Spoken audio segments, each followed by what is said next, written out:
There is a revolution that is going to start at Holborn Underground Station in central London and could then come to an escalator near you, in a station, in a shop. No walking is the revolution. Everyone stands. Of course, on some narrow escalators, that's already the case, but should it be the rule? Nick Brown is here from London Underground, and Professor Ed Galea as well, not only from London Underground, the boss of London Underground. Morning to you both. Good morning. Tell us about what you're doing at Holborn.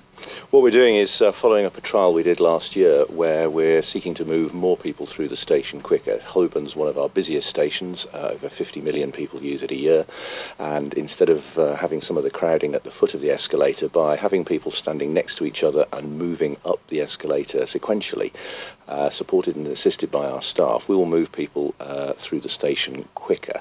So it's one of those things. It seems counterintuitive, but the tests we did last year prove the point, and it's one of those things that's low cost, and it's in addition obviously to the huge investment programme we have to expand our stations. And the science on this stands up, does it, Professor Galea? Yes, it does.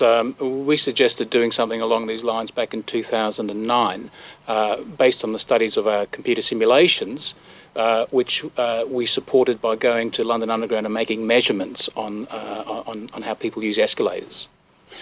But if you're at the bottom of an escalator and you walk up and the way is clear, you will get up more quickly than if you don't. And there will be people, won't there, who like to walk up the escalators who get up slower. Isn't that a factor? You're going to disadvantage the people who choose to walk up the escalator when you have a free lane.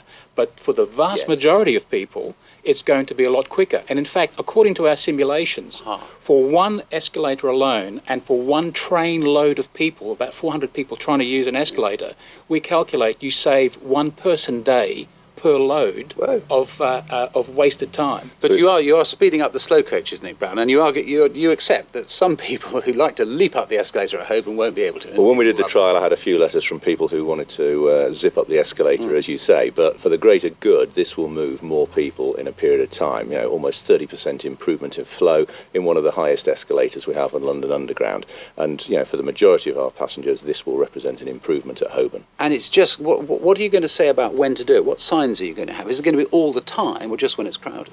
We're going to be running this trial throughout, not across every escalator, so people will still have the opportunity on one of the escalators to walk up. But obviously around the country, people will be watching with interest.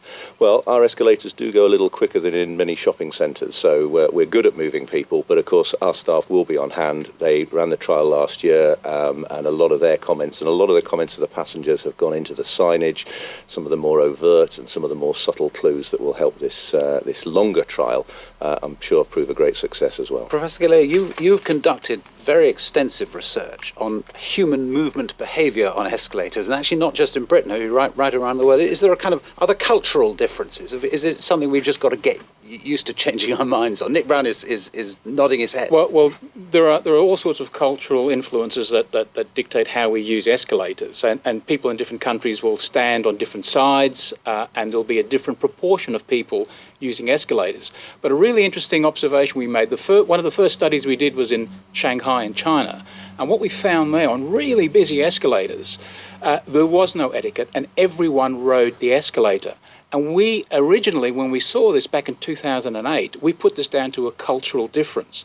But after we did the analysis, we realised this was the wisdom of the crowd. They're just good at maths. They figured it out, that if everyone rode the escalator, you'd get more people through, less congestion, less time wasted. Yeah. So briefly, Nick Brown, is this going to take off around the country? We will just treat escalators differently. Well, we're certainly going to try it in London Underground, as we've said, at Holborn. We're doing it on one of the highest escalators. It's not going to be rolled out across, but we want to get more data. And as we say, perhaps this will be a new cultural norm for parts of the Underground that are very busy. Nick Brown, Managing Director of London Underground, and Professor Ed Galea as well. Thanks both very much.